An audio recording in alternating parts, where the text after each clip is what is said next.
na po kasi nakapagsimula na po kami, inshallah. So, start na pa ako, diretso. Diretso na po, Ustad, tafaddal, tapos na po kaming mag-intro. Alhamdulillah.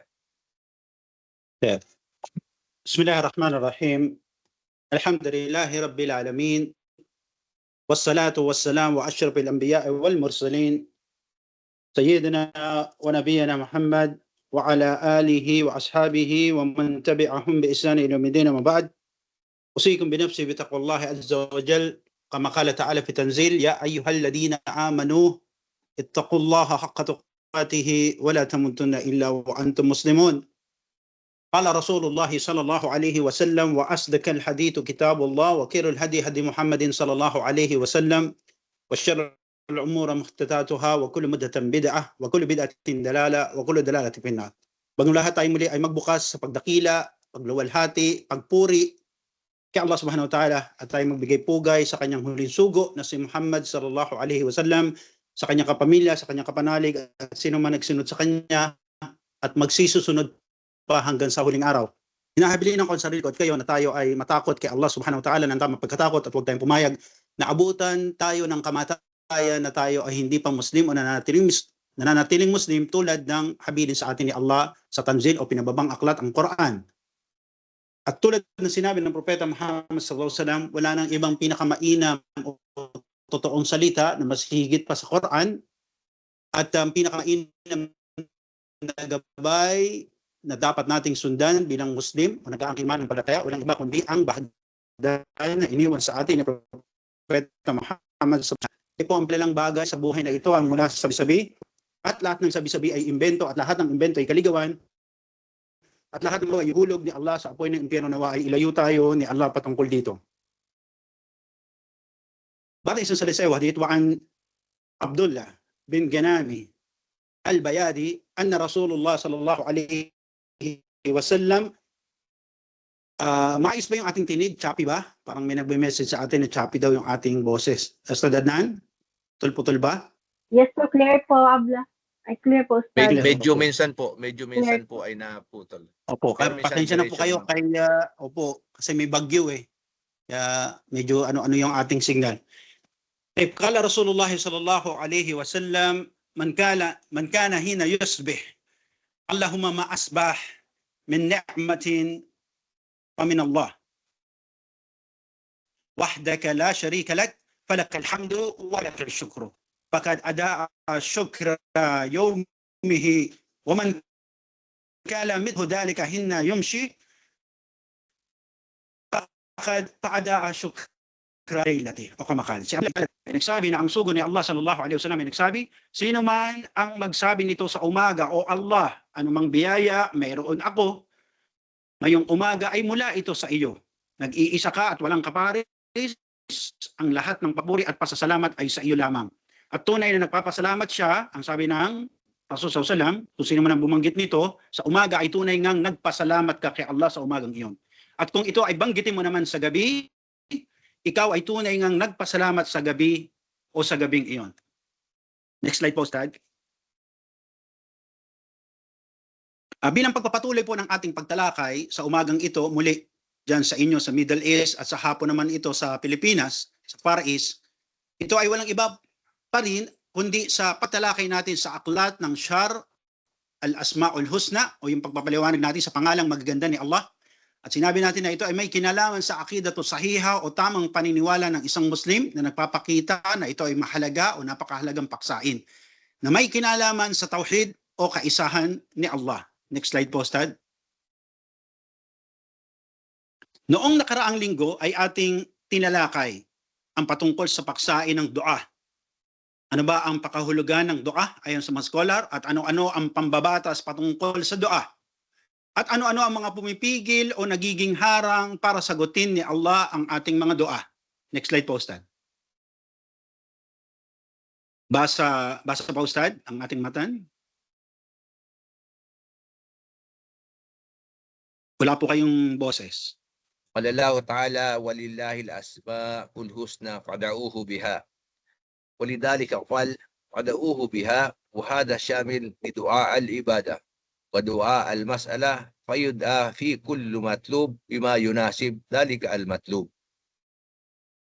Naam, barakallahu fiik. So, sinabi o winika ng ating butihing ustad na sinabi ni Allah sa Quran o sinabi ng kataas-taasan, walillahil asma'ul husna fad'uuhu biha. Na kay Allah ang mga pangalang magaganda, kaya manalangin tayo na gamit ang mga ito bilang utos sa atin ni Allah. At sinabi naman scholar na ang kahulugan anya ng pad'uhu biha, na manalangin tayo gamit ang mga ito. Ito yung kumpletong pagsamba sa paraan ng paghiling o paghingi. Kabilang po dapat dito sa ating pagdudua yung pagsusumamo ng paghingi. No, yung tulad nating hinalimbawa noong nakaraan na hindi ka pwedeng manghingi, pahingi nga, kung ayaw mo, wag mo. Kailangan kung hihingi tayo kay Allah, kasama dito yung kababaang loob at pagsusumamo. Kaya kayo o tayo ay dapat na merong kababaang loob at nagsusumamo kay Allah, na kung saan ito naman na nararapat para sa ating mga kahilingan. Next slide po, Ustad. Sabi nga natin nakaraan, ano ba o maana o maana, ma huwal ta'arif al-ulama fi du'a? Ano ba yung pakahulugan o ano ba yung paglalarawan nila patungkol sa dua? Na sinabi nila, ayon sa ating butihing Imam Sa'di rahimahullah, ad-du'a mas'ala wa talab. No? Sabi ng ating butihing Imam Sa'di, ang may akda ng aklat, na anya ang dua ay paghiling o paghingi. Paghiling kanino? Paghiling kay Allah ang kataas-taasan ng anumang bagay na makikinabang tayo dito sa mundo at sa huling araw. At anumang maaaring mangalaga sa atin kasama dito sa mundo at sa huling araw. Sinabi nga ng mga scholar, ad-du'a wal ibada, no? Next slide po, Ustad. Pakibasa po yung sunod na matan. Basa po, Ustad. عن النعمان بالباشر رضي الله عنه أن رسول الله صلى الله عليه وسلم قال إن الدعاء هو العبادة ثم قرأ ادعوني أستجب لكم إن الذين يستكبرون عن عبادتي سيدخلون جهنم داخرين ومنها اسم الله الأعظم الذي إذا دعي به أجب وإذا سئل به أعطى.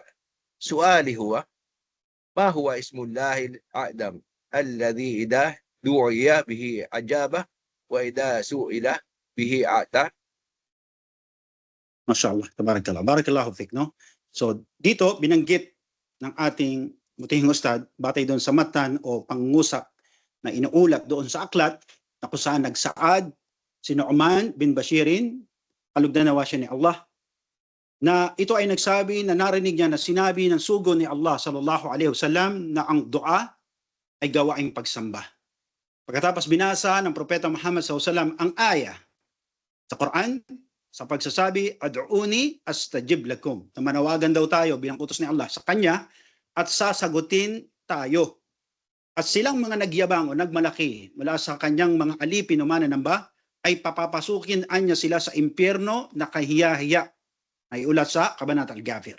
At ito ang sagot natin sa tanong na bakit kailangan nating magdua kay Allah. Kasi ito yung minsan o kadalasan na halimbawa meron kayong mga kasamahan na hindi Muslim sa inyong trabaho. Sabihin, ba't kayo sala ng sala? Ba't kayo dua ng dua? Kasi dahil ang dua ay gawaing pagsamba. In short, sagutin natin diretso. Ang dua po kasi ay gawaing pagsamba. Sa ating pagsasagawa ng dua ay nasasamba namin si Allah. At kung ang ating dua ay ipapaling natin sa iba o magdudua tayo sa ibang Diyos maliban kay Allah, ito ay bilang pagpapasobra-sobra sa ating relihiyon. Ito ay malaking pagkakamali, ito ay malaking kasalanan na tinuturing sa ating relihiyon. At sa bersikulo po na inyong narinig, na binasa ng ating buting ustad, ating matututunan na namumuhi, nagagalit si Allah sa sino mang hindi tumawag sa Kanya, at sila ay tinawag ni Allah bilang mga hambog o mayayabang.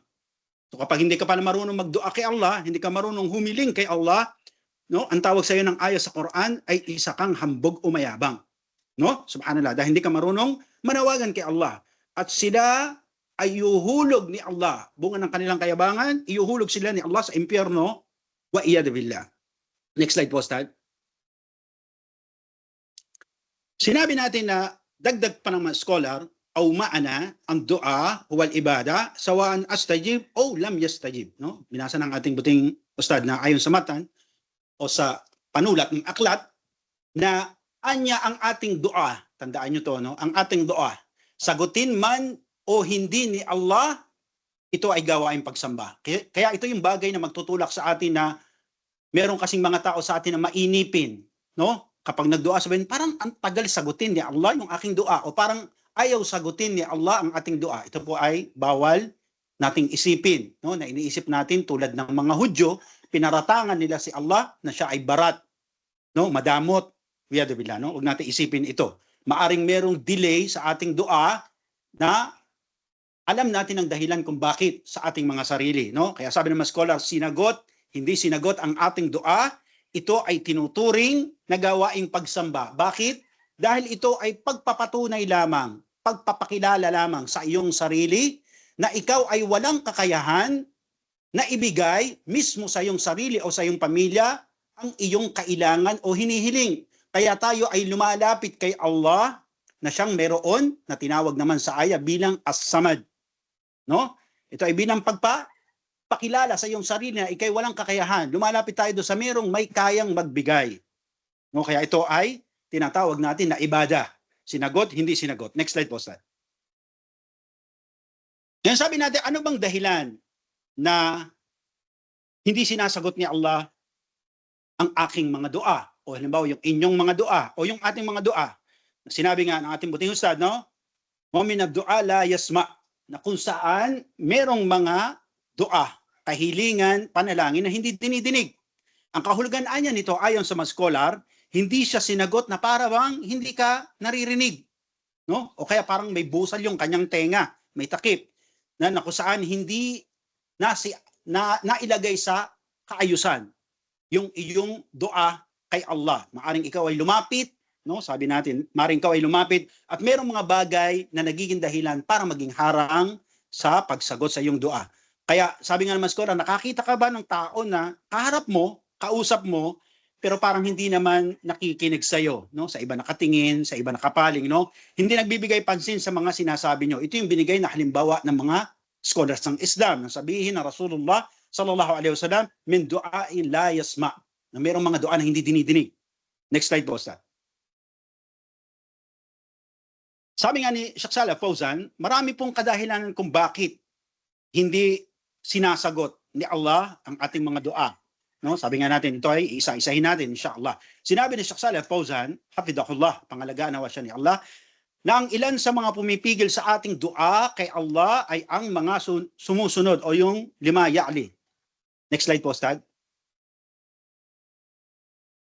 Una dito, yung hindi pagiging ikhlas ng ating mga puso o damdamin sa paghiling kay Allah. No?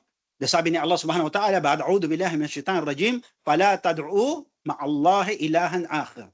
Na huwag tayong magdudua, huwag tayong hihiling kay Allah, huwag tayong mananalangin kay Allah na kung saan may kasamang ibang Diyos sa ating paglapit sa Kanya. Nakakita ba kayo ng gano'n? No? Kasi may mga Muslim, o kaya Muslima, kunyari nagdudua siya kay Allah, no, nakataas yung kamay niya, pero yung kanyang puso ay merong kanaisan o nagnanais o nag-aakala, sabihin natin yung kanyang damdamin, na merong ibang makakasagot ng kanyang dua.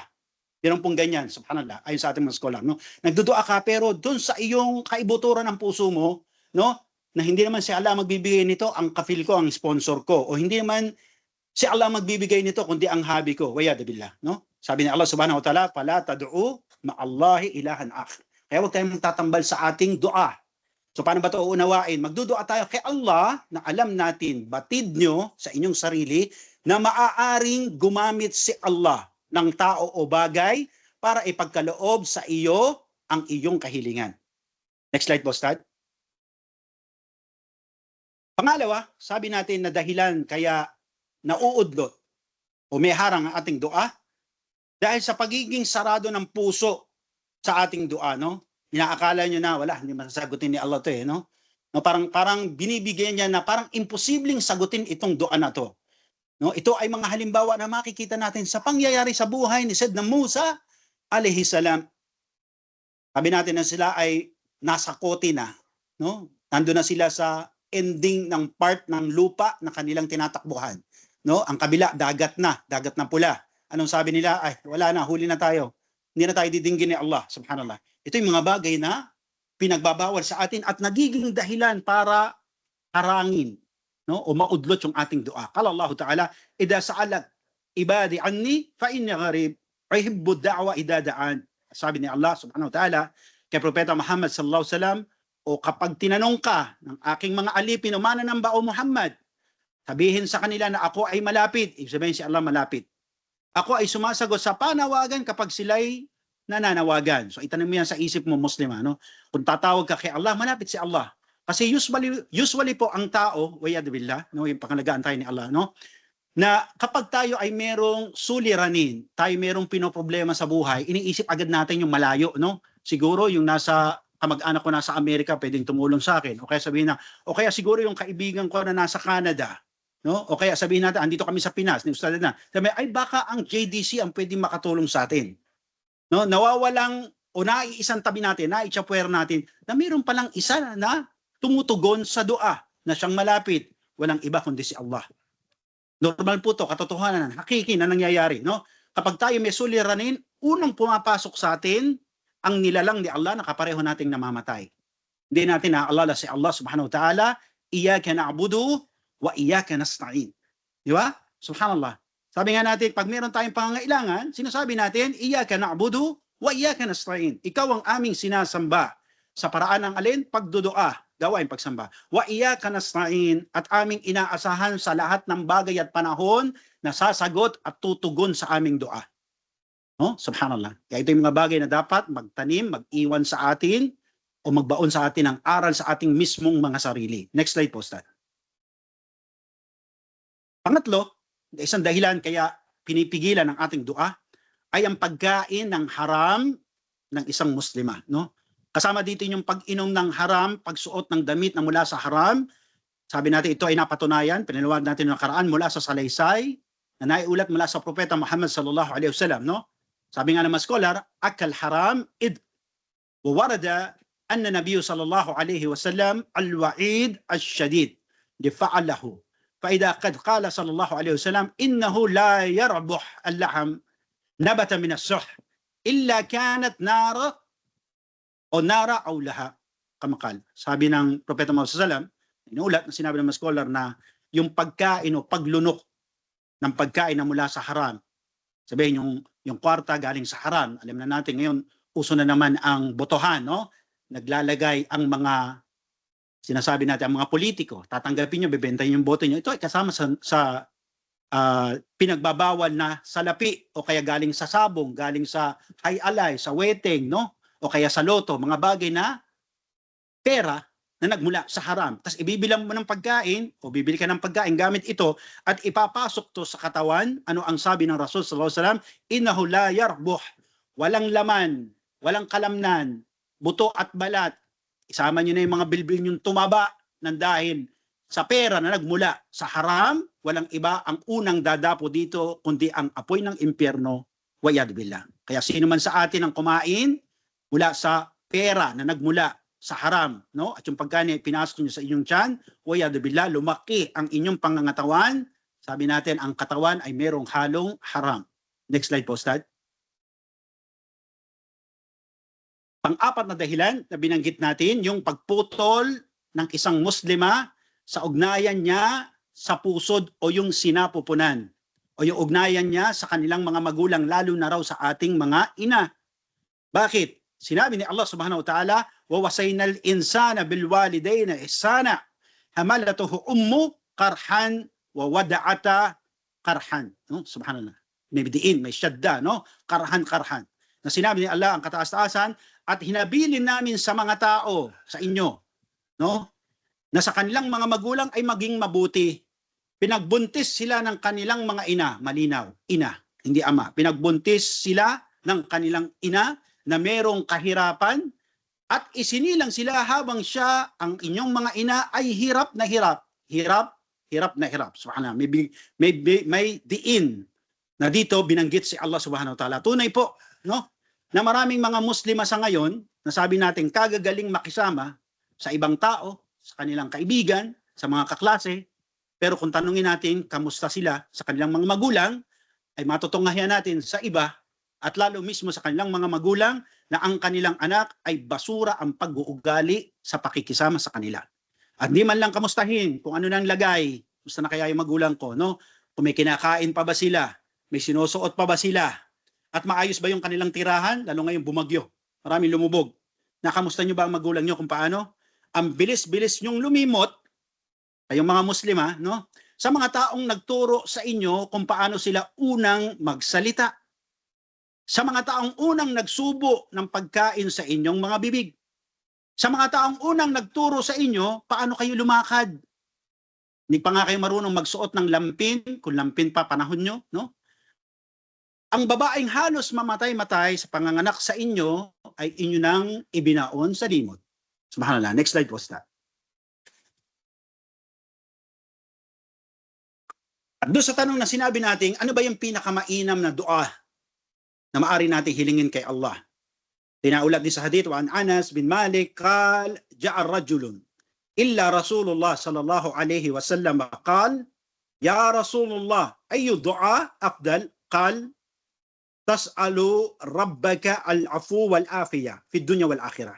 Si Anas po bin Malik, kalugdan nawa siya ni Allah, ay nagsabi na mayroon daw lalaki na dumating sa sugo ni Allah sallallahu alayhi wasallam. At ito ay nagtanong, o sugo ni Allah, ano ba ang dua na mas higit? Sinabi ng Rasulullah sallallahu alayhi wasallam, ang hilingin mo sa iyong Panginoon ang kapatawaran at kalusugan dito sa mundo at sa huling araw. No? Subhanallah. Sabi nga natin, ang Propeta Muhammad sallallahu alayhi wasallam ay hindi niya inutusan maliban na hilingin, na paramihin ang kanyang kaalaman. Rabbi zidni ilman, no? Rabbana laysa qal rabba zidni malan, no? Hindi niya inutusan ng Rasulullah sallallahu alaihi wasallam na hilingin mo kay Allah na paramihin ng iyong kayamanan. La, hindi po. No? Kaya subhanallah, sa salisay nabanggit, hindi ang paghiling kay Allah ng kayamanan, salapi, ginto, o kaya sabihin natin malaking bahay, magagarang sasakyan, o kaya mamahaling mga kagamitan, pagkos ang pinakamahusay na dua ay ang kapatawaran at kalusugan dito sa mundo at kabilang buhay. Baka dua tayo ng dua, no? Ya Allah, bigyan mo ako ng kayamanan para mabili ko ng gadget yung aking mga anak. No? Ang hilingin natin ang kalusugan dito sa mundo at kabilang buhay. Subhanallah. Sabi nga ng mga scholar, ang kalusugan nyo, ito ay kayamanan dito sa dunya. No? Tingnan nyo ang mga milyonaryo, no? Subhanallah. Pag nagkakasakit, hindi nila ma-enjoy yung kayamanan nila. No? Mas masaya pa nga at mas nalulugod ang mga mahihirap, gusgusin, punit-punit ang damit. Pero masaya, naglalaro ng bombet lata, syatong, di ba? Nakakakit sa puno. Pero may kayamanan ni hindi nga makadampot ng sarili niyang tasa. Subhanallah. Next slide po, Ustad.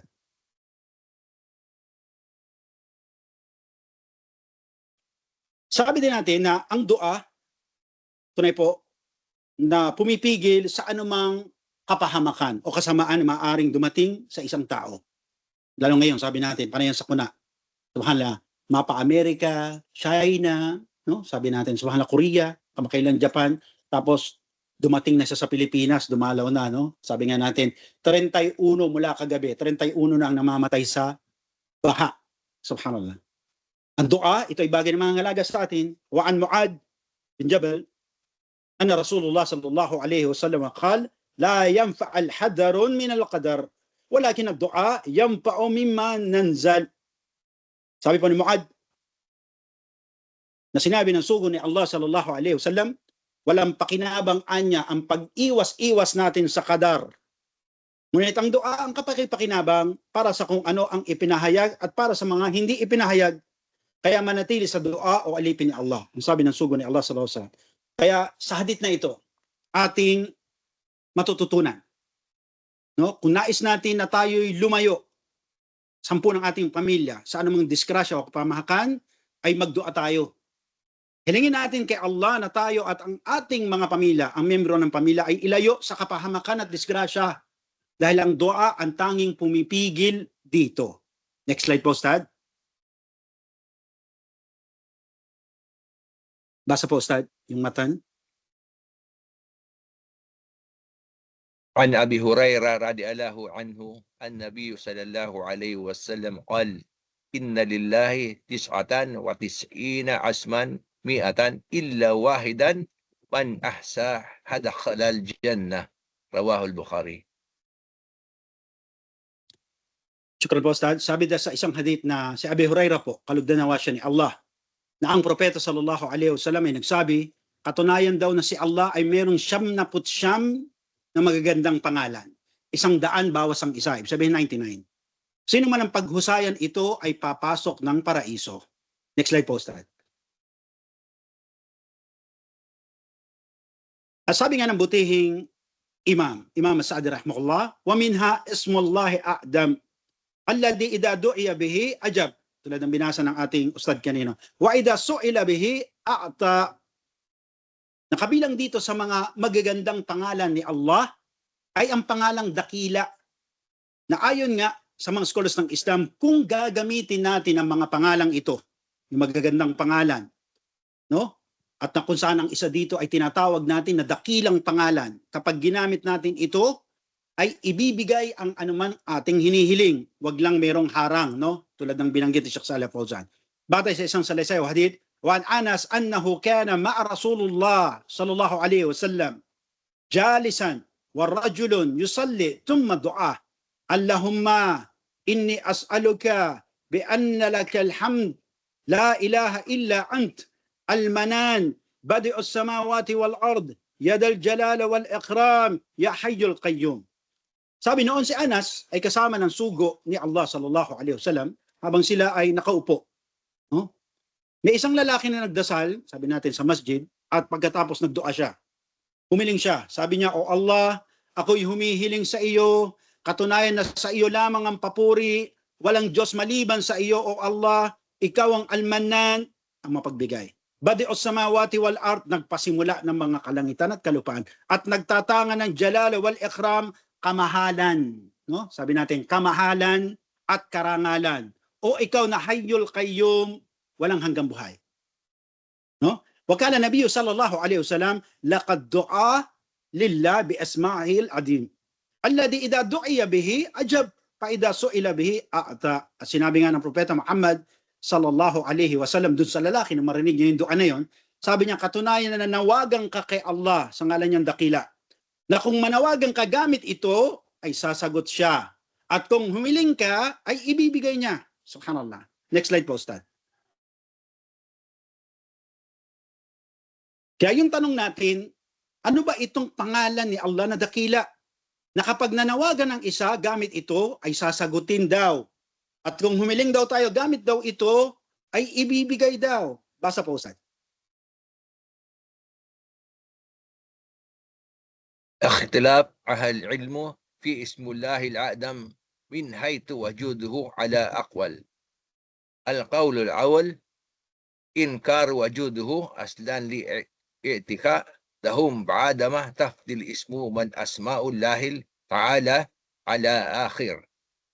قول الثاني قال الحافظ ابن حجر رحمه الله وقال آخر استثير الله تعالى بعلم الاسم العدم ولم يطلع عليه أحدا من خلقه. انتهى.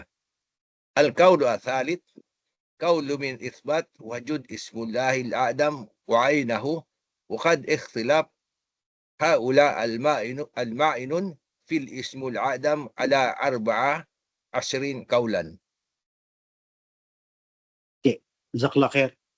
So dito, sinabi, tulad ng binasa ng ating butihing ustad, no? Ikhtilaf al-ahl o ahl ulama, no?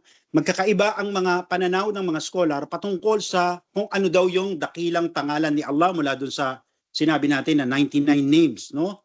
100 minus 1. So nagkakaiba sila. Ang unang sinabi ng grupo ng mga scholar, angkar, no? Sila daw ay nagtanggi o tumanggi yung ibang grupo na meron daw higit na pangalan o dakilang pangalan si Allah. Sabi nila wala. Lahat daw ng pangalan ni Allah, lahat yan dakila. Walang tinatangi. Waalaikumsalam. Walang tinatangi sa mga pangalan ni Allah. Next slide po, Ustad. Yan ang unang sinabi. Pangalawa, sabi natin, no, aqawlu tani, binasa ng ating buting Ustad, no, na ayon kay Ibn Hajar, rahimahullah, kahabagan naman siya ni Allah, na ayon sa ibang grupo, tinago ni Allah ang katasaasan sa kanyang sarili ang patungkol sa kung ano yung kanyang dakilang pangalan. No?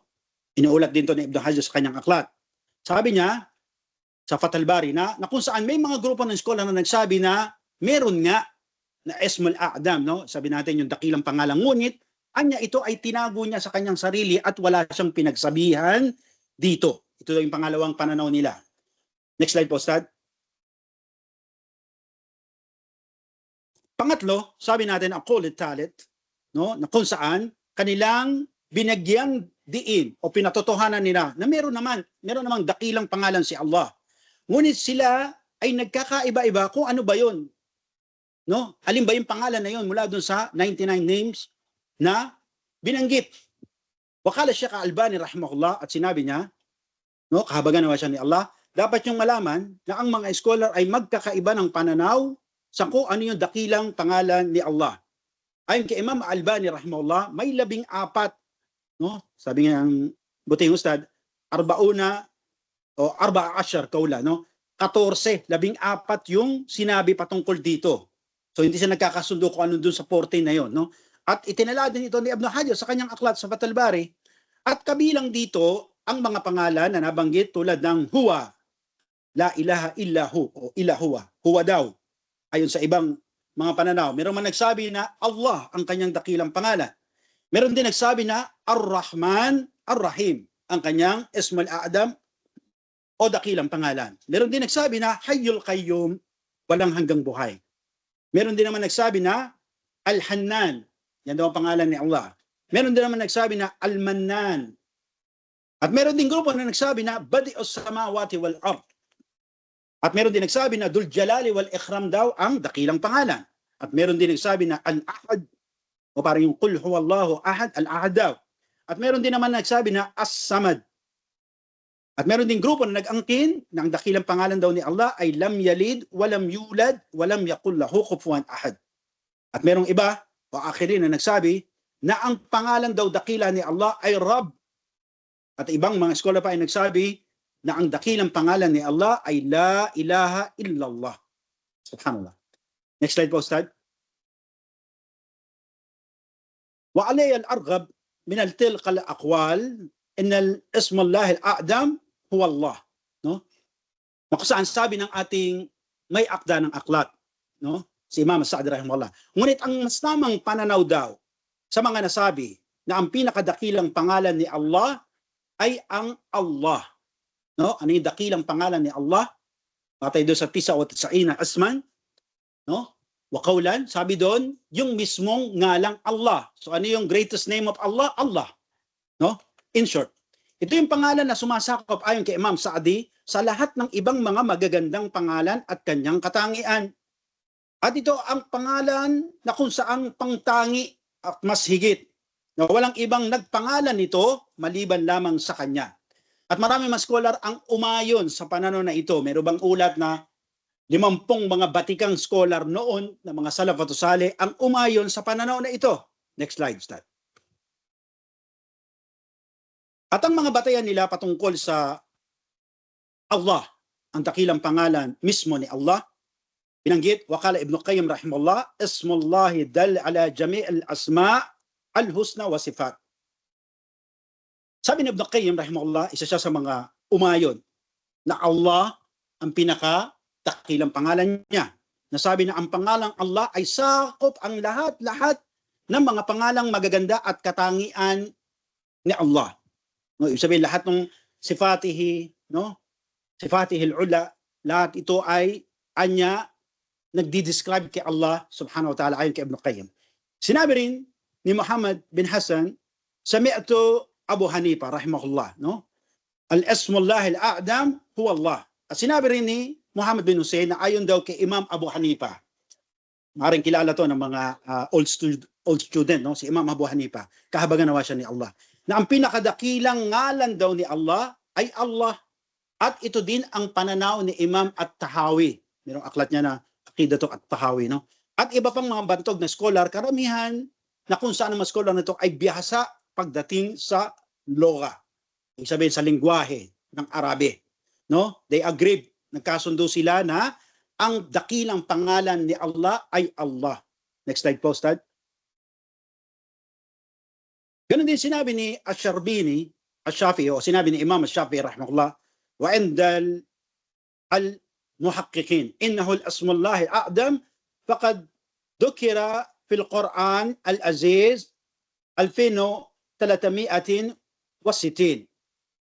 Sabi ni Imam Ash-Shafi'i rahimahullah, na ayon sa mga scholar na kasamahan niya, na Allah daw ang pinakadakilang pangalan niya. Sabihin, dakilang pangalan ni Allah ay Allah. Ito ay nabanggit ayon kay Imam Shafi'i sa Quran na mahigit kumulang na 2,360 times. 2,360 ulit na binanggit sa iba't ibang bersikulo ng Quran. Next slide po, Ustad. Sabi din ni Sheikh Omar Al-Asqar, no, sinabi natin, Sheikh Omar Al-Asqar, siya yung may aklat, no, na pagdedetalye patungkol sa Arkanul Iman Sittah, yung tinatawag natin na 6 pillars of faith, mula yung paniniwala kay Allah at paniniwala sa qadar, no? May aklat siyang sinulat dito, mashallah. Si Sheikh Omar Al-Asqar, isa sa mga estudyante o mag-aaral ni Imam Al-Albani rahimahullah. Na ayon sa kanya, alladhi yadhar minal maqaranahu bainal nusus allati warad fiha ismullahi a'dam innahu Allah. Fahada al-ismu huwa al-ismul wahid alladhi yujad fi jami'il nusus o kamakal. Sabi ni Sheikh Omar Al-Asqar, kahabagan nawa siya ni Allah, na ang lantad na matatagpuan natin o yung nakita nila sa kanilang pag-aaral at pagkumpirma nila sa mga katibayang nabanggit, na ang pangalan ni Allah na dakila walang iba kundi Allah. Ito ang pangalang lumitaw mula sa lahat ng mga hadith na kanilang sinisayat. O sabi natin, inurirat o pinag-aralan, ang lumitaw doon sa mga ebidensya, ang pangalan dakila ni Allah ay Allah. Next slide po, Ustad. Sabi pa ng ating butihing imam, ang may akda ng akhlaq, wa mimma yurjah inna Allah huwa al-ismu al-a'dam innahu taqarral fi al-Quran al-Karim 2679. Na kung saan sabi pa na may akda ng akhlaq, Imam Sa'd rahimahullah, na ang mga sumuporta, ang mga nag-claim na the greatest name of Allah is Allah, na kung saan ayon sa kanila, dahil ang pangalang ito lang ang binanggit sa Quran na mas higit kumulang sa 2,600, sabi natin 2,697 times, no?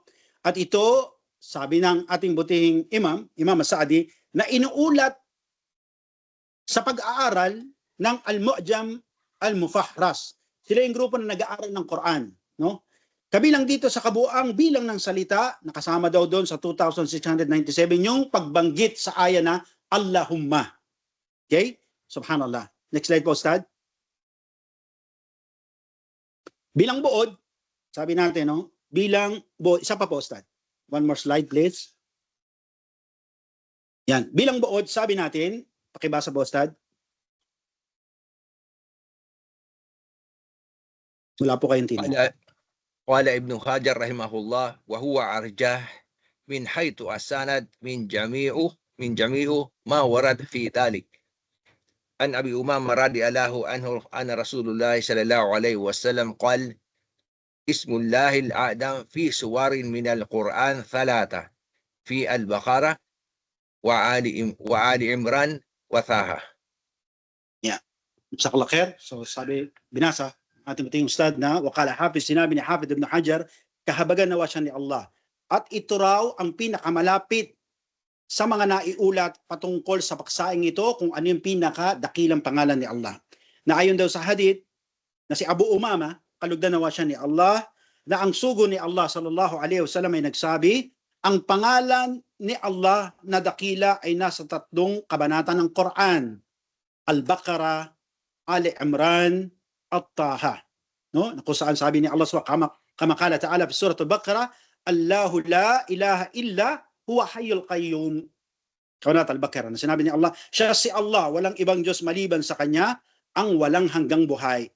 Qala Allah ta'ala aidan, Alif Lam Mim, Allahu la ilaha illa huwa hayyul qayyum.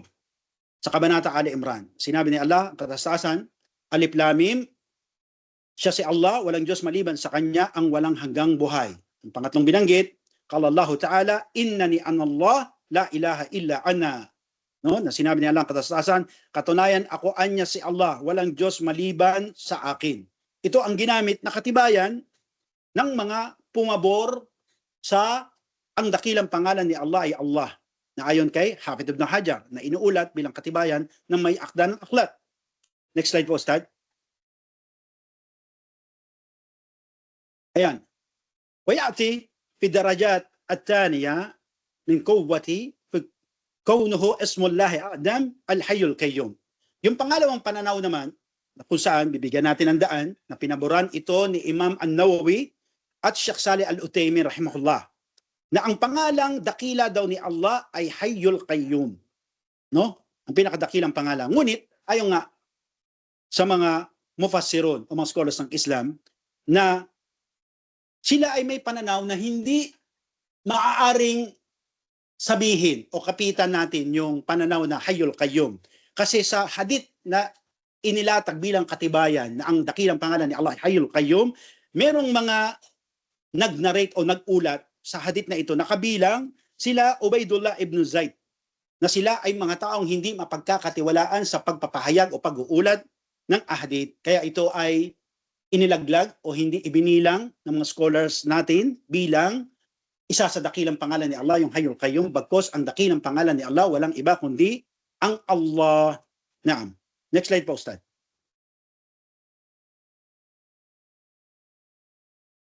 Yan. Kaya sabi natin, sino ba si Allah? Na very rare question, no? Lalo sa pagdadaawa natin, sabi niya, Allah kayo ng Allah. Sino ba si Allah? Baka muslima tayo, hindi natin mapaliwanag, sino ba yung Allah? No? Sandali, magchat-chat muna ako sa group, tatanungin ko muna si Abla kung ano ba meaning ng Allah, subhanallah, no? Ayon po sa mga mufassirun o mga nagpapaliwanag ng Islam, itinuturo po sa Islam at pinapaniwalaan nating mga Muslim na si Allah ang lumikha ng langit at lupa, mga bagay na nakikita natin at hindi natin nakikita. Siya po ang Rabb al-Khaliq, ang Panginoon na may likha. Qala Allah Ta'ala, fa'lam annahu la ilaha illa fa'lam annahu la ilaha illa Allah. Suratul Muhammad. Na sinabi ni Allah ang katastasan, alamin, katunayan na walang Diyos maliban kay Allah. Sabi pa sa ibang aya, qala Allah Ta'ala aidan, dalikumullahu rabbukum la ilaha illahu khaliqu kulli shay. Na sinabi ni Allah ang katastasan, siya si Allah, ang inyong Panginoon. Walang ibang Diyos maliban sa Kanya, ang tagapaglikha ng lahat ng bagay. Next slide po, Ustad. Sabi pa ng may akda ng aklat bilang pagpapakilala kung sino nga ba si Allah. Qala Allah Ta'ala, alladhi khalaqal mauta wal haya liyabluwakum ayyukum ahsanu amala. No? Sabi ni Allah Subhanahu wa Ta'ala, na siya ang naglalang ng kamatayan at buhay upang kayo ay pagsubukan kung sino ang may mahusay sa ating gawain. No? Ibig sabihin, nilalang ni Allah ang kamatayan at buhay para pagsubukan kayo. Kaya sa versikulong ito, matutunghayan natin, matututunan natin na si Allah Subhanahu wa Ta'ala ang lumikha ng lahat, kasama yung hangin na hinihinga mo. No? At siya rin ang magdudulot sa iyo para ikaw ay mamatay at muling mabuhay. Kaya sabi pa ng ating butihing imam, no?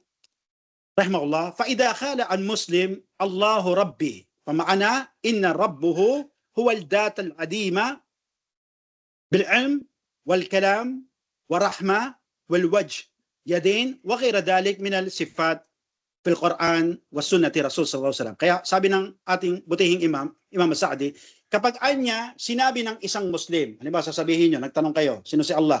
Sasabihin mo, si Allah ang aking Panginoon, ang aking tagapaglikha.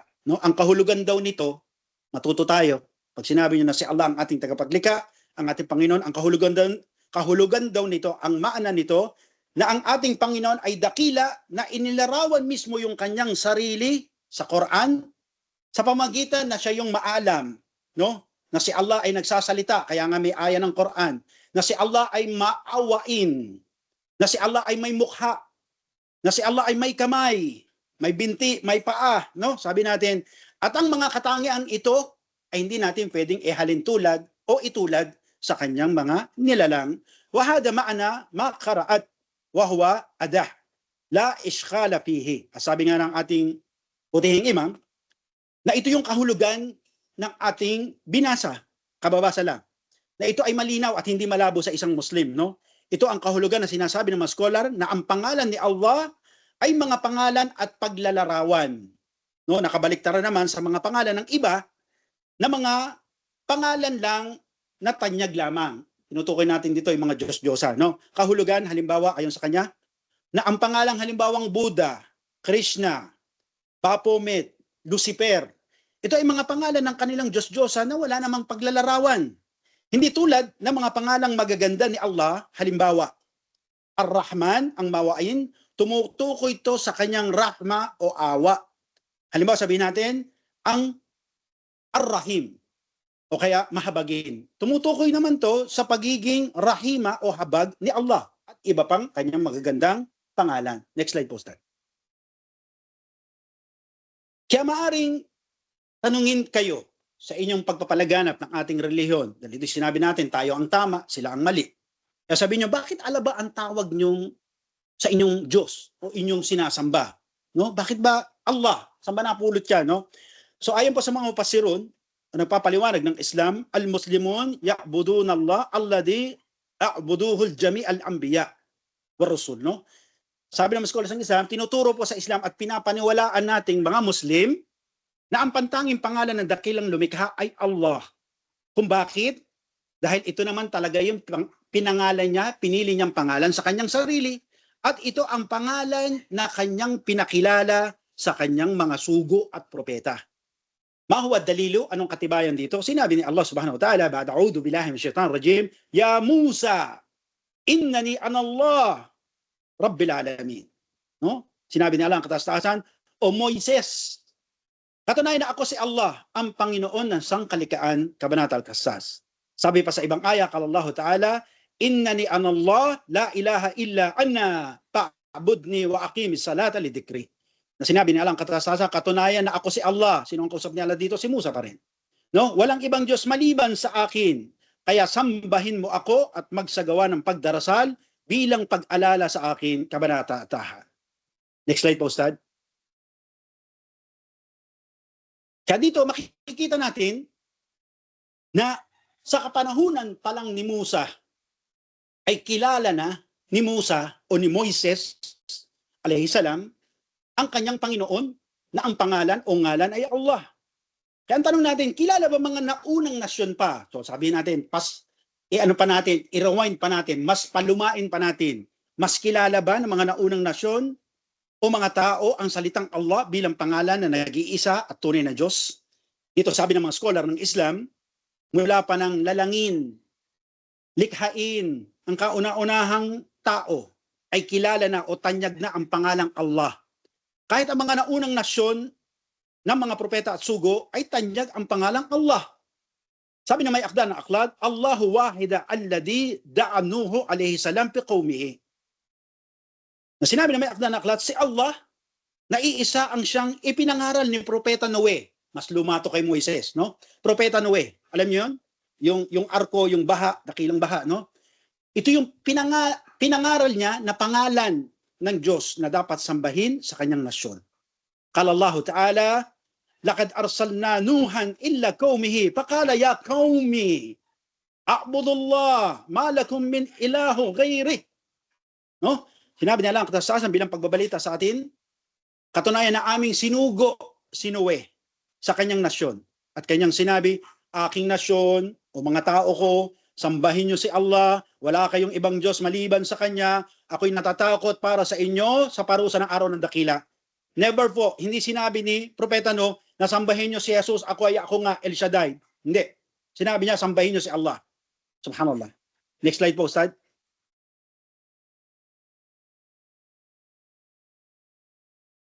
Ganun din sabi natin, na ayon sa may akda ng aklat, Allahu wahida alladhi nudiyal masihi ibnu Maryam ala bani Israel. Sabi pa na si Allah ang ipinangaral ng Mesiyas o Jesus alayhi salam sa kanyang nasyon na sambahin. Anong katibayan dito? Kama qala ta'ala, laqad kafara alladhina qalu inna Allaha huwa al-Masih ibn Maryam wa qala al-Masih ya bani Israil a'budu Allah rabbi wa rabbakum innahu man yushrik billahi faqad harrama alayhi al-jannah wa ma'wahu an-nar wa mid-dhalimin min ansar. Sabi niya lang, katastasan, katunayan na nagsiwalang paniniwala, kafir. Silang mga nagsabi na si Allah, siya ang Jesus na anak ni Maria. Sinabi ng Mesayas ni Jesus sa mga angkan ni Israel, o mga anak ni Israel, sambahin niyo si Allah ang aking Panginoon at niyong Panginoon. Katunayan, sino man ang magtambal kay Allah at pinagbawal ni Allah, katunayan, ang paraiso sa sino mang nagshirk. At ang hantungan ng mga musyrik o nagshirk ay apoy ng impyerno. At ang mga nagbalabis, nagshirk, ay walang makakatulong, wala kayong attorney dating sa kabila. Subhanallah. Ngayon, patungkol naman sa nasyon ni Propeta Hud, no? Isa pa itong mas luma to kay Isa alayhi salam, kay Jesus. No? Binalita sa atin, sabi, kala Allah Ta'ala, wa qalu aj'tana lina'budu Allah wahida, ya Hud. No? Subhanallah. Kasi si Hud, sabi natin, siya'y nangaral sa kanyang nasyon, at nagsabi ang mga tao sa kanya, yung mga matatanda, yung mga elder, sabi niya, O Hud, pumunta ka ba dito sa amin para pag-utusan kami na sambahin si Allah lamang, iisang Diyos lamang? Subhanallah. Kasi sabi nga natin, si Propeta Hud ay sinugo pagkatapos ng henerasyon ni Propeta Nuh. Kasi dito nagsimula maglitawan ang mga shirk o pagtatambal sa pagsamba. Kaya akala nila na ang Diyos marami. Subhanallah. Ganon din sa kapanahunan ni Propeta Muhammad sallallahu alaihi wasallam. وقال الله تعالى لئن سألتهم من خلق السماوات والأرض وسخر الشمس والقمر يقولون الله فأنا يؤفكون. Sabi niya lang katastasan, at kung tanungin mo sila, no, O Muhammad, sino ang lumikha ng kalangitan at kalupaan, nagpapalubog ng araw at buwan? Kanilang sasabihin, si Allah. Kaya paano sila naligaw? Kabanata Al-Ankabut. Subhanallah. Ito mga bagay na pagpapatunay. Bago pa man hirangin si Propeta Muhammad SAW, alam na ng mga Quraysh na ang Panginoon, ang ngalan niya ay Allah. Bakit? Kasi sila yung descendant ni Ibrahim a.s. At bago pa si Propeta Ibrahim, sino? Si Hud a.s. Lahat sila ay kilala nila na ang pangalan ng Panginoon ay Allah. Next slide po, Ustad. Inshallah, dito natin lalagutin to, no? Ngayon sabi natin, ang salitang Allah ba ay mula sa wikang Arabe? Arabic word ba ang Allah? Okay? Para mapatunayan natin, no? Ayon sa mga scholars ng Islam, na ang salitang Allah ay hindi nagmula sa wikang Arabe. Dahil ang salitang ito ay tanyag na sa mga taong sinungaling at walang pananampalataya, mga musyrik, mga kafir. Kahit noong una pang panahon, sa mga naunang sugo at propeta, tulad ng binanggit natin, Nuh, Hud, alayhisalam, Musa, alayhisalam, no? Na kung saan tanyag na itong pangalan na ito sa mga naunang sugo at propeta. Kahit bago pa man dumating si Propeta Muhammad sallallahu alaihi wasallam, tulad ng binanggit nating aya, kala Allah Ta'ala, la in sa'altahum man khalaqa samawati wal ard yaquluna Allah. Sinasabi na kung tatanungin mo raw sila, mga walang paniniwala, mga musyrik, mga kafir, sino bang lumalang ng langit at lupa? Sabihin nila sa iyo, si Allah. Subhanallah. No? Kaya dahil dito, nagpapatunay lamang na bago pa man hirangin si Propeta Muhammad sallallahu alaihi wasallam na isang Arabo, na ang salitay Arabic, no, sa Quraysh, ay kilala na ng mga naunang nasyon na hindi Arabo ang salitang Allah. Next slide po, Ustad. At ayon kay Imam Al-Qurtubi sa kanyang aklat na Asma'ul Husna, na ito ang isa sa mga kalituhan na dulot ng ibang mga nagsasabi na ang salitang Allah ay isang mustaq o biyak na salita. No? Na ang Allah daw ay biyak na salita na nagmula sa salitang ang Diyos. Kaya ang Allah, kaya ang Diyos. No? Na kung saan kahit ang mga ahlul kitab, ang mga samahan ng aklat, na walang paniniwala ay nagsasabi na ang salitang Allah ay nagmula daw sa wikang Arabe.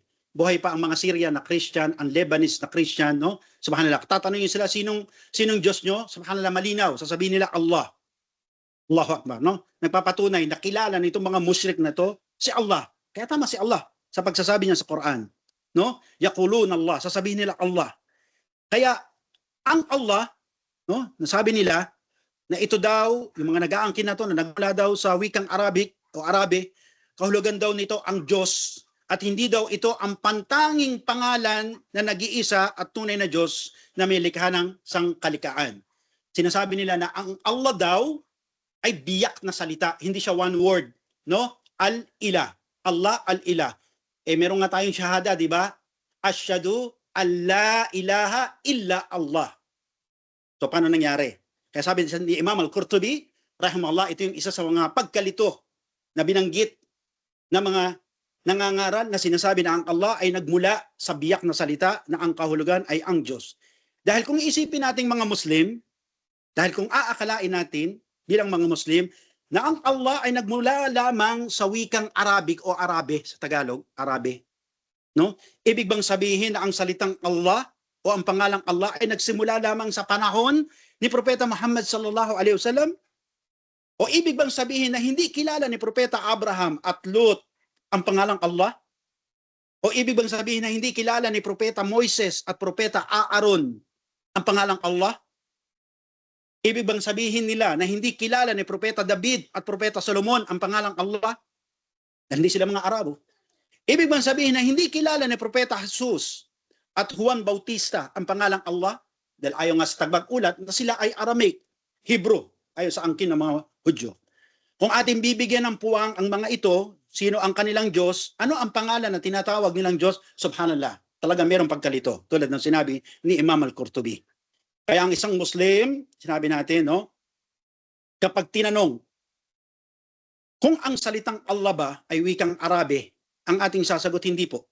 Dahil kilala na ng mga naunang propeta at sugo bago pa man dumating ang dakilang baha, bago pa man magtayo si Noe ng arko, ang pangalang Allah ay kilala na at ito ang Diyos na kanilang pinangangaral at kanilang sinasamba. Puputulin natin dito para magbigay tayo ng puwang sa katanungan. Mahaba pa ang ating lalakbayin, inshallah. So hanggang dito muna. Wa kulli qawli hada wastaghfirullah li wa lakum wa lisa'ir mu'minin fi kulli dhanbi fastaghfiruhu innahu huwal ghafurur rahim. Back to you, Ustad. Nahaba pa tayo, Ustad, alam ko. Bismillah, alhamdulillah, wassalatu wassalamu ala rasulillah. Kung meron man pong mga gusto magtanong patungkol sa topic na ating na-discuss ay tulungan po tayo ni Abla Iman. Kayo po yung mag-assist sa mga sister natin. Inshallah na may mga katanungan. Inshallah, okay. Mga sisters, kung merong question sa inyo, pwede niyong i-raise yung hand ninyo. I-open yung mic niyan. Yes, Mylene. Mashallah. Ito salamat na ang ating suki sa klase. Salamat.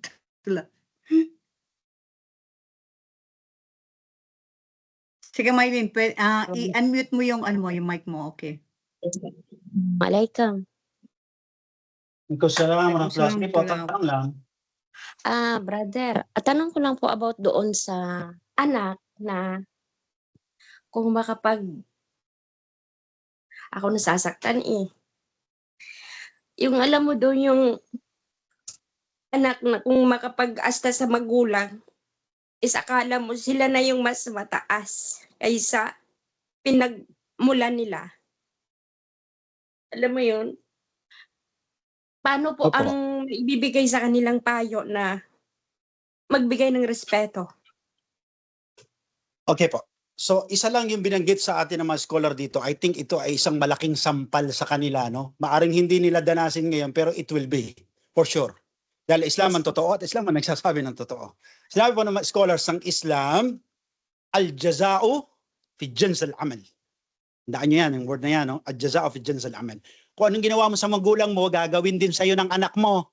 Kaya mag-abang ka. Handa ka lang, no? So while ka sa magulang mo, wala kang pakialam, no? Hinahayaan mo manglimos. O kaya pumila sa mga akap sa barangay, yung nanay mo para lang makapambili ba ng kanyang maintenance. Subhanallah, tandaan mo, ad-jaza'u fi jins al-amal.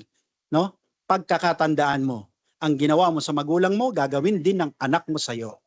Na, I think, hindi na dapat pagkahabain niya, no? Ito yung isang banta sa atin ng Islam, no? Hindi lang to sampal, batok to, sister, no? Kaya akala mo, ang galing-galing mo sa magulang mo, tignan mo pag nagkaanak ka, baka mas higit ang gawin sa'yo. Sipain ka, itapong ka sa bahay, no? Kasi nakakabasag ka ng pinggan. Okay, hindi ka na paggagamitin ng pinggan, yung pagkainan na lang ng aso, doon ka pagpipingganin, wa'yadu billah. Tandaan nyo, no? Yes. Subhanallah, si Allah ay just, no? Syukran Subhanallah. po. Apuan po. Ako po, may Yeah, tanong. Pakistate po yung Maribeth? ngalan nyo, tapos bago magbigay ng tanong, Lilibet, o sige.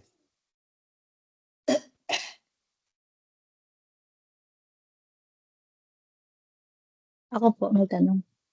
Sige po, raise your question. Makikinig po kami. Assalamualaikum. Maribet, Um, assalamu alaikum. Abigail po. Abigail, sorry. Oh, Okay. Abigail. Good, Okay. Abigail. Okay. Ako po, na sabi niyo po, obey your parents, ha? Obey your parents. How about po, ako po sa pamilya namin, ako lang po yung Muslim. Yung pamilya ko is Mhm. Christian. Then, what about po if tutol po sila sa pagiging Muslim ko? Ang dami po nilang Mhm. sinasabi about Muslim. Hindi daw totoo. Hindi daw totoo si Allah. So, paano po ako maging obe sa kanila if ganito po yung sitwasyon at sinasabi nila sa akin? Okay. So una po sa lahat, ang payo natin sa bawat isa sa atin, una sa ating sarili, sa pamilya at sa inyo rin. No? Una po, dapat, yun nga ang sinabi ng Propeta Muhammad SAW, paulit-ulit nating binabanggit sa mga nauna, pangalawa at pangatlo nating pagtitipon. Nasabi ng Propeta Muhammad SAW, al-ilm bita'allum. Al-ilm bita'allum. Na ang kaalaman ay nakukuha sa pag-aaral. At hilingin natin kay Allah subhanahu wa ta'ala ang kaalamang ito. Nasabi ni Allah subhanahu wa ta'ala bilang pag-uutos kay Propeta Muhammad SAW, Rabbi zidni ilman. Hilingin natin kay Allah na paramihin yung ating kaalaman. At sinabi pa ni Propeta Muhammad sallallahu alaihi wasallam, man yuridu billahi khairan yufakkahu fid din. Sino man ang naisin o naisan ni Allah ng kabutihan dito sa mundo, ipapaunawa sa iyo ang reliyong ito. Ito yung mga tanda, no? Na kung nais nating kahabagan tayo ni Allah, magdua tayo una, no? Ya Allah, bigyan mo kami ng kaalaman. At ang kaalamang ito hindi natin makukuha maliban na ito'y ating pag-aralan. Kaya nawa ibilang ni Allah ang maliit na pagtitipong ito bilang mistulang pag-aaral sa kanyang paningin at tanggapin niya na maging dahilan para tayo matuto. Kasi kung may kaalaman tayo, madali tayong makikipag-deal sa kanila o makikitungo sa kanila.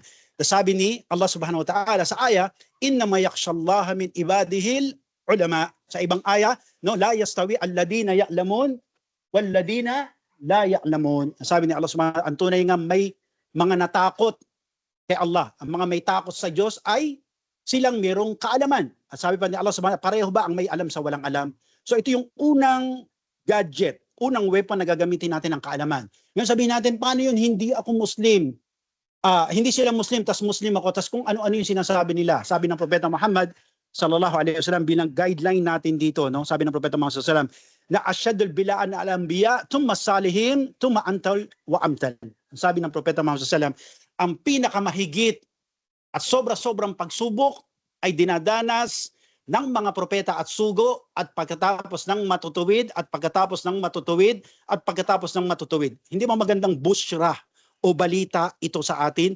Nahihirapan ka sa pagsubok. Ano bang tanda nito? Di mabuti ka, alhamdulillah. No?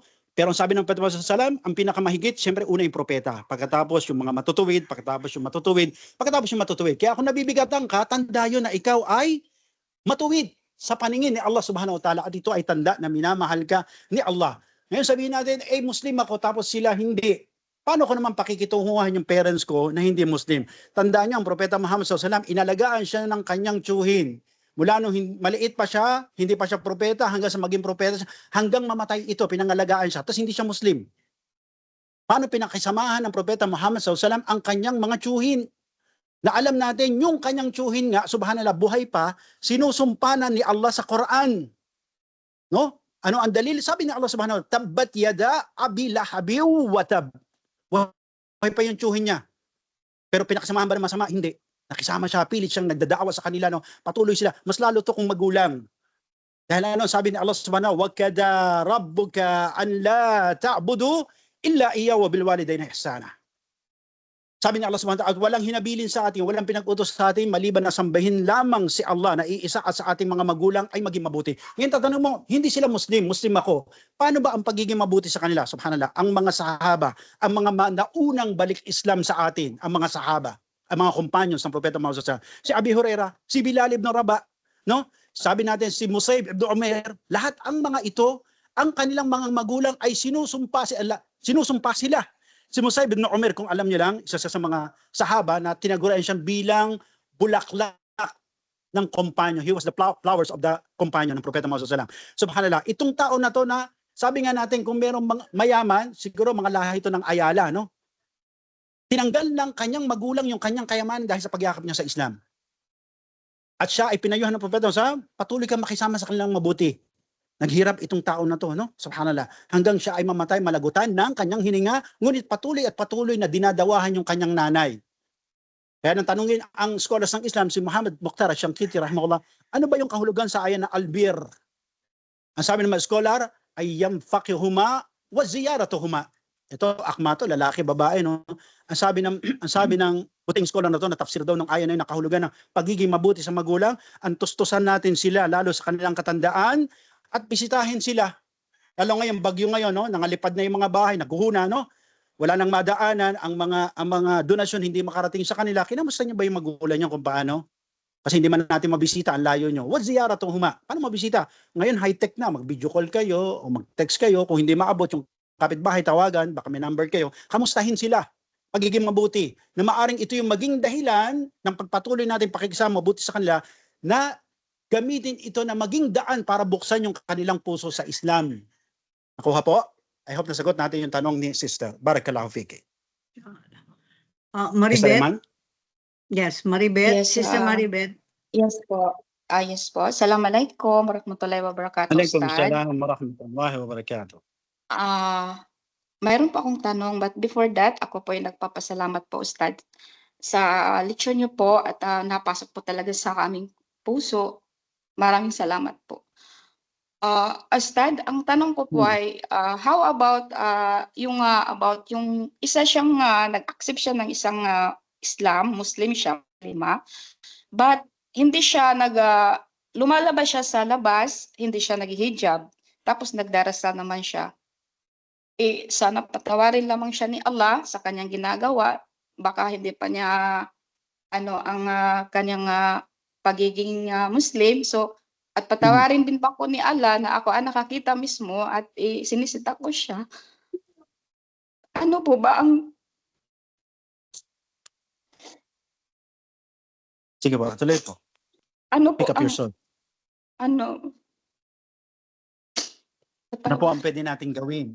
No? Yes po, opo. Yung Okay. lumalabas siya sa sa Hindi siya bahay, hindi siya naghihijab. nakahijab. Pero Yes po. nagsasala naman Maraming po siya. salamat po. Nagsasala naman siya. Nagsasala naman? Opo, nagsasala po siya. Okay. So ito po, tingnan natin yung pamantayan ng Propeta Muhammad sallallahu alaihi wasallam. Kasi sabi nga natin, ma huwa din. Sabi natin, ad-din, qala Allah wa qala Rasul. Ma huwa dalil, ano ang katibayan? Qala Allah wa qala Rasul. Ang reliyon, ang pakialam lang natin dito, ano ba sinabi ni Allah at sinabi ng sugo? Ano ba ang ating katibayan dito? Ano ang sinabi ni Allah at ano ang sinabi ng sugo? Ito ang ating pakialam. No? Kaya tingnan natin, ano bang sinabi ng Propeta Muhammad sallallahu alaihi wasallam. So sabi natin, halimbawa, yung kapatid nating malapit sa ating puso, no? Nakita natin nakakagawa ng kasalanan, mabigat sa ating puso. Ano ba yung pinaka-the best na pwede nating gawin? No? Tulad ngayon, sabi nga natin, hindi lang sa kanila, mas may malalang dinadanas. Sino yon? Yung mga kapatid natin sa Gaza. Ang tanong, may nagawa ka ba para sa kanila? O kahit isa lang sa kanila, wala. Ano ang the best na pwede nating ibigay? Tingnan natin ang sinabi ng Rasul sallallahu alaihi wasallam, ang pinakamainam na bagay na pwede nating ibigay sa kanila na ipagdua sila kay Allah. Diba? Tinakay natin, di ba? Sabi natin, ano yung pawaid, pakinabang ng dua? Yun yung bagay na mag-aalis sa kanila sa kasamaan at kapahamagan. Ipagdua natin. No? Kaya sabi natin, ang bagay na pwedeng magbawal sa'yo papasok sa paraiso ay ang shirk. Ma huwa dalil, anong katibayan? Sinabi ni Allah sa Suratul Nisa, man yushrik billah faqad harrama alayhi al-jannah wa ma'wahum nar wa middalimin min ansar. Sabi ni Allah subhanahu wa ta'ala na sino man ang nagtambal sa pagsamba kay Allah ay tunay ngang bawal sa kanya ang paraiso. At ang hantungan niya ay apoy ng impyerno at pagdating sa kabila, wala siyang kakampi. No? Subhanallah. Kahit sabi mo, lumabas ka sa panahon ng Propeta Muhammad sallallahu alaihi wasallam, ang propetang pinaka-maawain at mahabagin sa lahat ng propeta, wala ka pa rin kakampi. Hindi kanya kakampihan. Bakit? Kasi nag-shirk ka. Okay? So sabi naman scholars ng Islam, ang bagay na pwedeng magpanatili sa iyo sa loob ng Islam. Pakinggan nyo ha. Ang isang bagay na pwedeng magpanatili sa inyo na Muslim ka nga at Muslim ka nga, walang iba na masihigit sa sala. Ang sabi ng Propeta Muhammad SAW, Bainal shirki wal kufri wa tarkus salah. Bainal kufri wa shirki at tarkus salah. No, ang kaibahan natin sa mga hindi Muslim na nagtatambal sa pagsamba ay ang pagdarasal. Kaya sabihin natin na, Masya Allah, itong kapatid na to, no, walang makita. Yun lang ang nakalawit, yung singkit niyang mata, pero hindi pala nagsasala. Sino ngayon nasasabihin sa timbangan ng Islam, sino ang mas Muslim sa kanya? Yung lumalabas na walang hijab pero nagsasala, o yung nagninika pero di nagsasala? Tingnan nyo. Anong sabi natin? Ang ating katibayang kalala wa kala rasul. Ngayon tatanungin niya, hindi ba siya nagkakasala? Nagkakasala. Bakit? Utos yun ni Allah na sila maghijab. Pero siya ay sumuway. Ano ang tawag natin sa kanila? Fasikhin, mga kriminal sa batas ni Allah. Pero hindi natin sila pwedeng tawaging kafir. Ano ang magpapanatili sa iyo na Muslim at Muslim ka nga? Ang sala mo. Saan natin nakuha? Sa Rasul sallallahu alaihi wasallam. Anong unang tanong sa Yawm al-Qiyamah? Sala. Hindi tatanungin kung ph.com ba yan o kaya sabihin natin na wakirul SM yung nikab mo, dili. Hindi po. Ang tatanungin sa iyo, sala. No, kayfa sala ibadi. Yan ang unang tanong. Kaya mananatiling Muslim ang isa sa kanyang pagdarasal. No? Ganyan, sa Saudi Arabia, sabihin natin Middle East, o kung saan man kayo, Jordan, kung saan man kayo, Qatar, Kuwait, medyo madali yan para sa inyo kasi ang bansa na kinaroroonan nyo, bansang kamusliman. Ang lugar, ang gobyerno, ang mga tao sumusuporta sa inyo. Kahit di sila naghihijab, nagninikab ka, wala silang pakialam at hindi kanila inaano. Ang problema pagdating mo rito sa Pilipinas. Andito ang pagsubok. Masya Allah, tabarakallah, no? Kaya patatagan dito, patibayan dito ng kaha, no? Subhanallah. Ano ang bagay ng papanatili sa iyo? Ang sala. No? Wiyadabillah. So ito lang ang ating maaring ma-share natin sa kabatid. I hope nalinawan, no? Huwag niyo masyadong Salamat pabigatin po. ang kalooban niyo. Ipagduan niyo sila. No, payuhan mo Salamat. pinapayuhan tayo na tayo maghijab tayo, no? Utos yun ni Allah sa Quran. Barakallahu fik. Sister Raman? Yeah, so, merong isang question lang sa chat box. Basahin ko, baka makalimutan ko kasi. Ang tanong is, tama po ba na ang pangalan ng Allah ay wala pang sinasabi kung saang lengguwahe nagmula? Okay. Ayon kay Imam al-Qurtubi, again, hindi ko lang alam kung may English na kasing bukta to, ablay, no? Yung Asma'ul Husna, ito yung isa sa ating paksa, no? Kaso pinili ng ating administrasyon na kunin ang aklat ni Imam Sa'adi, which ito yung napakaganda dahil ito ay sinadya sa atin ni Sheikh Al-Badr, isa sa mga kibarang nating scholar, no? Yung Asma'ul Husna ni Imam Al-Qurtubi, ang ayon sa kanya, no? Na ayon sa mga scholars ng Islam, 50 ang nag-agree sa bagay na ito ng mga salafat sa mga naunang scholar na, no? Na ayon sa kanila na ang pantanging pangalan ni Allah ay Allah, dahil kilala nito ng mga nauna pang tao. Sino ba unang tao? Sino ang unang tao? Si Adam alayhi salam, di ba? So ibig sabihin, tinuro ba ito ni Allah sa kanya? O tinuro. Allamal asma'a kulluha. Ang sabi sa aya. Itinuro sa kanya lahat ng pangalan. Alam nga naman lahat ng pangalan. Tinuro, pangalan ng Diyos hindi. Ay kamali namang isip yun, di ba? Tinuro. Kaya yung unang-unang tao, no? Na si Adam alayhi salam ay kilala na si Allah. Sabihin natin yon ang pinagmulan na yon ng pangalan na yon. Kasi ang ating ninuno ang galing ng Jannah, di ba? Subhanallah. Sabi nga natin, maging si Iblis, kilala si Allah subhanahu wa ta'ala. Kaya pag sinasabi, a'udhu billahi minash shaitanir rajim. Minasamiyo, lumalayo si Iblis, di ba? Sabihin, kilala. Maging ng mga kademo-demonyuhan, kilala si Allah subhanahu wa ta'ala. Kaya sabi natin, bago pa likhain, sabi natin, ang tao ay kilala na ng mga naunang likha, maging ng malaika, si Allah subhanahu wa ta'ala. Wallahu ta'ala a'lam. Ang ating reference, Asma'ul Husna, kitab ni Imam Al-Qurtubi, rahimahullahu wa ta'ala. Barakallahu fi. Back to you, Sir Rahman. Meron pa po, Abla. Tatapusin na po natin. Alhamdulillah. Barakallahu fi. Okay na po, Abla? Assalamualaikum warahmatullahi wabarakatuh, Ustad. Opo. Okay, sila Arnie merong question yata. Tanong ko po, mayroong pangalan ng Allah 99. Kasi nag-discuss kami pati isang kaibigan ko ibang lahi. Kasi mayroon din daw 99's name of Rasulullah. Sabi, Okay, so totoo ba opo, po yan? ulitin natin sis ha. Ano ang relihiyon? Tandaan nyo to, kawaid to. Tandaan nyo to. Ito ang laging ano ba nating pundasyon ba? Ang relihiyon, qala Allah wa qala Rasul. Ad-dalil, qala Allah wa qala Rasul. Ano ang ating relihiyon? Kung ano yung sinabi ni Allah at sinabi ng propeta. Ano ang ating mga katibayan, no? O pinagkukunan, pinaghuhugutan, qala Allah wa qala Rasul. Ang sabi ng Rasul sallallahu alaihi wasallam, meron siyang 4 na tawag.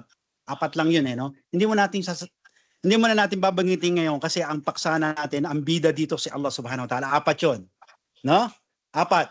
Isa doon binanggit, Ahmad, di ba? Yan, 4. Okay? So 4. Hindi tayo magsasabi na ang dami. Siguro yung mga bansag ng mga tao, ng mga skola, pero ang binanggit sa dalil, 4. No? Ang katawagan o tawag kay Propeta Muhammad sallallahu alaihi wasallam. Naam. Okay po, Sister Laarni. Okay po, Ustad. Kasi isinend niya pa sa akin yung names ng mga Allah po, name ni Rasulullah sallam po sa akin sa 99. Opo. It Again means hindi po, yan totoo. sasabihin natin. Hindi yung totoo. Opo. Ulitin po natin ha, ang kawaid natin, pamantayan natin ang qala Allah wa qala Rasul. No, maaring yan ay pang-unawa yung sinasabi natin ng mga yung sobrang pagrespeto nila, yung ta'dim sa Rasulullah sallallahu alaihi wasallam, no? Kasi maraming gumagawa niya. Kaya dumahantong sila dun sa puntos na nagse-celebrate sila ng birthday ng Rasulullah sallallahu alaihi wasallam, no? Kung ano na yung sinasabi, ya Habibullah, ganyan, etc. Pero walang word na Habibullah. Kinakabit nila yan dun sa mga pangalan. 4 ang binanggit.